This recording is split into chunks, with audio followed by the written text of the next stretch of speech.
자, 여러분들 보시면은 지금 얘는 한시예요. 자, 한시의 종류를 글자 수에 따라서 몇 언이라는 게 결정되는데 7개의 글자가 나오면 7언이라고 했고 5개의 글자가 나오면 5언이라고 했어요. 그리고 줄의 행의 수에 따라서 얘가 4줄이면 절구라고 얘기를 했고 8줄이면 뭐라고 했죠? 율시. 12줄 이상이 되면 배율이라고 여러분한테 말씀을 드렸는데 여기에서 여러분들이 기억을 하셔야 되는 게 바로 뭐냐면 앞 문법이라고 하는 특정 운율을 만들어내는 요소가 있어요. 선생님이 예전에 운율에 대해서 종류를 얘기를 할 때 특정 위치에 비슷한 글자나 같은 글자가 오게 되면 라임을 형성한다. 그 라임을 형성한다는 걸 음위율이라고 말씀을 드렸는데 이 한시에서 이 음위율이 등장을 합니다. 그런데 오늘 나눠드렸던 용지 중에서 탐진초뇨 이렇게 되어 있는 부분이 있을 거예요. 그 탐진초뇨 잠깐 보도록 하겠어요.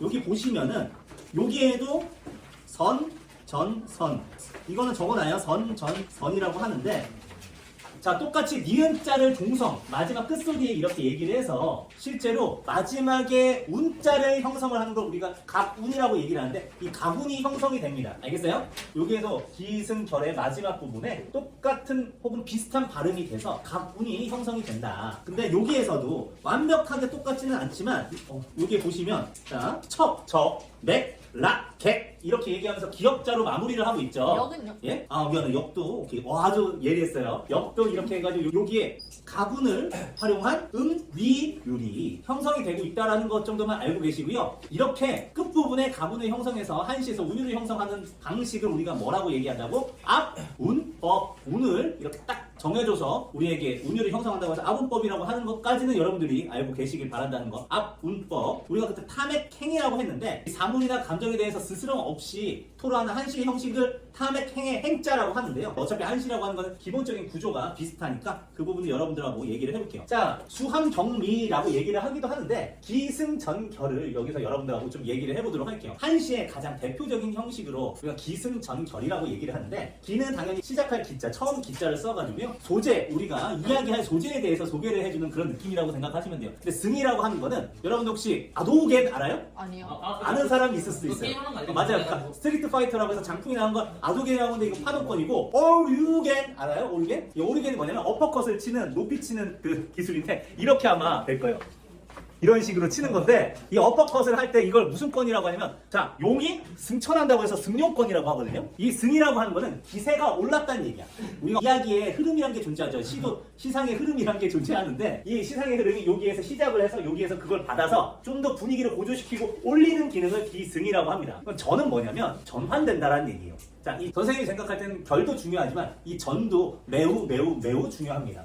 지금 여기 보면 크게 두 부분으로 나누면 선경의 이 부분은 경치를 얘기하거든요. 이 경치를 관찰을 하는 부분으로 이렇게 나온다면 후정은 여기에 나의 감정이나 생각을 얘기를 해주는 부분이에요. 즉 앞에 경치에 대해서 사실 묘사가 나왔다고 한다면 뒷부분의 이 전결 같은 경우에는 어떤 느낌이냐면 뭔가 이제 내 감정을 얘기하면서 이야기의 흐름이 한번 바뀌는 느낌이란 거지. 그래서 전이고요. 결은 당연히 뭐겠어요? 나름의 결론을 내어주는 부분이라고 생각을 하시면 되겠어요. 근데 한시는 대부분 이러한 흐름으로 진행이 돼요. 그래서 이 기승전결을 한시가 나올 때마다 계속 나오고요. 심지어 수능에도 복합지문, 예를 들면은 시가 고전 시가가 한 3개 정도가 같이 나오거나 아니면 현대 시하고 고전 시가 복합으로 나오는데 한시가 예전에 수능 초기에는 같이 세트로 나오는 구성이 굉장히 많았어요. 그때마다 선택지에서 나왔던 게 이 기승전결의 내용이기 때문에 적어도 한시가 나오면 기승전결의 구조로 이야기가 진행된다는 거 여러분들이 꼭 짚어주고 가야 돼요. 실제로 작품을 들어가면서 어떤 식으로 이렇게 되고 있는지를 우리가 직접 만나보도록 할게요. 기부터 한번 같이 보도록 하겠습니다.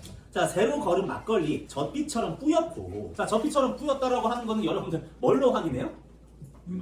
네? 눈으로 확인하죠. 그러니까 눈으로 우리가 바라보는 이런 감각을 당연히 무슨 감각? 시각적이라고 여러분들 얘기를 해요. 그래서 시각적인 묘사가 당연히 경치가 앞에 나오니까 그럼 묘사가 잘 나오겠죠? 그래서 여기서 시각적 심상으로 자극을 하고 있더라. 뭐가 저피처럼 뿌옇다고 했어요? 막걸리. 이 먹는 거죠, 당연히. 네, 술입니다, 술. 막걸리 드셔보신 분 여기 있어요? 그러니까 여러분들이 술이라고 하는 거에 효능이라고 한다고 한다면 뭐 많이 마시면 간암도 걸리고 오히려 더 피로해질 수가 있지만 여러분들이 갑자기 기운이 확 올라와가지고 화끈화끈 거리는데 그런 화끈한 그런 기운을 받아서 그걸 동력으로 삼아서 예전에는 농사를 많이 했어요. 그래서 이렇게 막걸리를 먼저 먹었고요. 그 큰 사발에 보리밥 높이가 한자로세라고 했는데 이제 보리밥 높이가 한자라고 했는데 이 한자가 아마 30.3cm예요. 여기 그냥 30cm라고 생각하면 돼. 30cm 자가 한 요 정도 되거든요. 근데 보리밥인데 물론 보리밥이 쌀밥보다 뭔가 찰기가 덜하기 때문에 좀 엉성하게 쌓이게 되긴 합니다. 그렇다 소리치다고 하더라도 요 정도 밥으로 이렇게 먹는다고 한다는 건 어떻게 보면 과장일 수도 있다고 생각할 수도 있지만 우리가 사실은 1900년대만 해도 사진 남아져 있는 게 있어요. 그래서 우리 한반도에 있는 우리 조선 사람들을 뭐라고 했냐면 대식국민이라고 했거든요. 대식국이란 게 뭘까요? 많이 먹는 나라라는 얘기예요. 실제로도 진짜 사진에 요 정도 퍼가지고 진짜 엄청나게 먹었더라고요. 근데 물론 고기 반찬 같은 거는 쉽게 먹지 못했겠지만 풍부하지 않아 적어도 밥은 항상 몇 끼마다 쌓아가지고 이렇게 많이 먹었다고 하네요. 근데 자 지금 이 막걸리와 보리밥은 결국에는 우리에게 음식이라고 할 수 있는데 우리가 음식 먹는 이유가 뭐예요? 당연히 활동을 하고 에너지 대사를 위해서 하잖아요. 우리 소비 칼로리라는 게 존재하니까 그걸 채우려고 하는 건데 농사하기 전에 막걸리 들이키고 그리고 보리밥 엄청나게 많이 먹어서 실제로 이제 에너지를 비축하는 느낌이라고 여러분들이 생각하시면 되겠어요.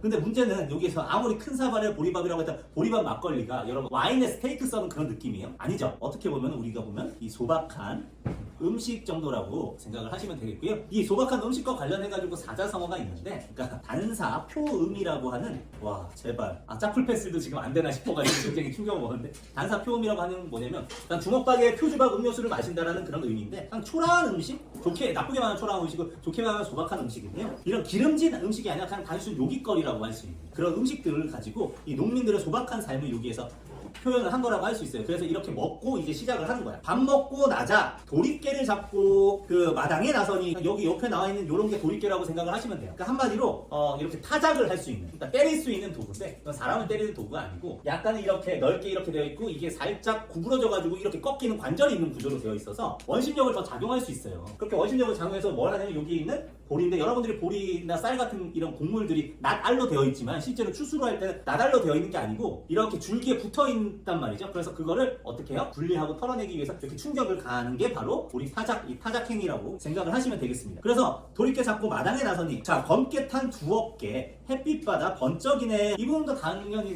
뭐 번쩍이네도 그렇고 이것도 당연히 뭘로 확인할 수 있죠? 시각적으로 확인할 수 있어요. 이것도 시각적 묘사라고 할 수 있는데 여러분이 느낄 때 이 검게 탄 두어깨가 보통 하얀 피부하고 이 검은 피부가 어느 쪽이 건강한 느낌이 좀 더 강하게 느껴지니 검은 피부 물론 뭐 하얀 사람도 당연히 건강할 수 있는데 그리고 뭐 미적으로도 쟤 너무 하얘 너무 예쁘다 뭐 이렇게 생각할 수도 있는데 적어도 농민이 된다면 당연히 우리가 햇빛에 그을려가지고 탄 건강한 구릿빛 이렇게 여기는 구릿빛 몸하고 이 검은색 검게 탄 몸하고 그냥 비슷한 느낌으로 여러분들이 생각을 해주시면 돼요. 그리고 번쩍이네라는 표현도 굉장히 좋은 표현이잖아요. 그렇게 보다 보니까 지금 농민들이 이렇게 소박한 음식을 먹고 이제 보리타작을 하려고 이렇게 나서는 이런 건장하고 건강한 이런 모습들을 이렇게 경치로서 잘 보여주는 부분이라고 생각을 하시면 되겠어요. 여기서는 기본적으로 시각적 묘사가 굉장히 많이 나왔는데 그러면 이제 두 번째로 한번 승으로 한번 가보도록 할게요. 여기에서 받아서 어떤 식으로 이야기가 전개가 되냐. 옹해야 소리. 당연히 소리는 뭘로 들어요? 네, 청각으로 듣죠. 그래서 이게 청각적 심상이 자극되는 부분이라고 하면 되겠어요. 발맞추어 두드리니 그러니까 우리가 노동요라고 하는 거 여러분들 알죠? 노동요로 장점이 바로 뭐냐면 기본적으로 노를 저을 때도 그렇고 무언가 단체적으로 일을 같이 할 때는 박자를 딱딱 맞춰서 하면은 좀 더 일이 빠르게 조직적으로 수월하게 이렇게 진행이 되는데 자 노래라고 하면 박자라는 게 있고 리듬이라는 게 존재하니까 거기에 따라서 함께 가주게 되면은 이제 단체 생활에서 리듬감 있게 통일성 있게 일을 할 수가 있는 그런 기준이 될 수가 있어요. 그래서 옹해야 소리에서 이런 노동요를 부르면서 발 맞추어서 얘를 두드린 거예요. 보리타자가 삽시간에 보리나라 온 사방에 가득하네. 이것도 당연히 시각적 묘사라고 할 수 있겠죠. 주고받는 노랫가락 점점 높아지는데 이건 뭘까요? 이건 당연히 청각적이고요. 보이느니 지금까지 나르는 보리티끌. 자 점점 흥이 고조되면서 보리타작을 본격적으로 하고 있는 이런 모습들을 볼 수가 있어요. 자 노래를 부르면서 이것도 타작을 하면서 이 보리티끌이 전 주변에 이렇게 다 날리려고 하면은 굉장히 힘을 많이 쓰는 걸까? 조용하게 일을 진행을 한 걸까? 힘을 많이 쓰고 노래까지 이렇게 모두가 다 함께 하면은 이게 굉장히 힘이 엄청나게 느껴지는 이런 걸 우리가 뭐라고 하냐면 역동적인 느낌이 우리에게 전달되는 거죠. 근데 그게 시각과 청각을 활용해서 묘사를 하면서 전달을 하고 있는 거예요. 그래서 여러분들이 꼭 기억을 해주셔야 되는 게 이 작품의 특징에 대해서 말씀드리면 이 작품은 시각적이기도 하지만 묘사적이기도 합니다. 이 묘사적이라고 한다는 걸 다른 말로 여러분들한테 표현하면은 자 이런 식으로 선택지가 잘 나올 때가 있어요. 회화적. 회화가 뭐냐면 그림이에요. 마치 그림이 그려지듯이 그림이 전달되듯이 우리에게 이미지가 전달된다고 할 때 우리가 이렇게 회화적이라고 하는데 그런데 지금 얘 같은 경우에는 이게 그냥 지어낸 게 아니고 자기가 관찰한 걸 그대로 옮기기 때문에 사실적이라고 얘기를 할 수도 있거든요. 이렇게 묘사를 했을 때 어떤 효과로 이어지냐 이거야. 결국에는 아까도 얘기했지만 이 생동감을 주기도 하고요. 또 현장감, 마치 내가 그 현장에 있는 것 같은 감각을 느끼게 하기도 하고요. 그리고 또 아까 선생님이 무슨 성이 느껴진다고 했지? 마치 힘이 느껴진다고 했지. 그치. 훌륭해요. 홈런을 때려줬어요. 근데 끝까지 뻗었으면 홈런인데 정상성이 이렇게 느껴진다라고 하는 이것들을, 그러니까 얘와 얘를 조합해도 되고 얘와 얘를 조합해도 되고 어쨌든 이런 식으로 선택지가 잘 구성이 돼요. 심지어 여러분들 시각적이나 뭔가 활동성이 잘 느껴지는 어떤 시를 만나면 이런 것들이 각각 선택지로 돼가지고 조합이 돼서 선택지로 나올 수 있다는 거를 기억을 해주시면 좋겠고요. 그 다음으로 이제 중요한 거 여기서부터 보도록 할게요. 자, 여기서부터는 그냥 관찰이에요. 여러분들도 그냥 그 산 오르기 전부터 막 감정이 올라옵니까? 아니면 산에 좀 정상도 찍고 예쁜 거 봐야 감정이 올라옵니까?